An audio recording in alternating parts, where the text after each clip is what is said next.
అర్జునుడిని ఊర్వశీదేవి, నువ్వు భూలోకంలో నపుంసకుడిలా ఆడవాళ్ల మధ్యలో తిరుగుతుంటావుగాక అని చెప్పించింది అని మీకు తెలుసా?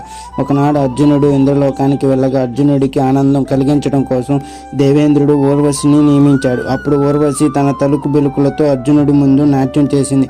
అర్జునుడు ఆమెను చూసి, అమ్మ, నా మీద పుత్ర ప్రేమతో నన్ను ఆశీర్వదించడానికి వచ్చావా అమ్మా అంటూ మాతృభావంతో నమస్కరించాడు.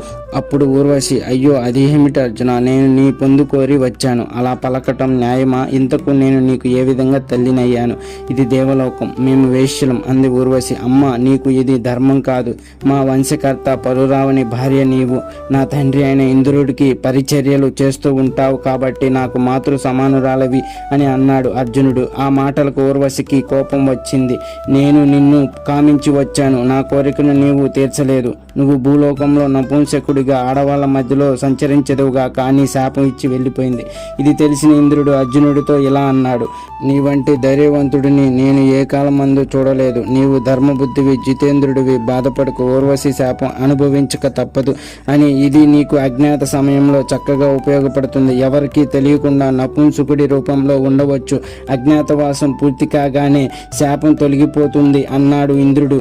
ఫ్రెండ్స్, మీకు ఈ వీడియో నచ్చినట్లయితే కామెంట్ బాక్స్లో జై అర్జున్ అని కామెంట్ చేసి మా అవర్ టీవీ తెలుగు ఛానల్ని సబ్స్క్రైబ్ చేసి మా వీడియోని లైక్ చేయండి.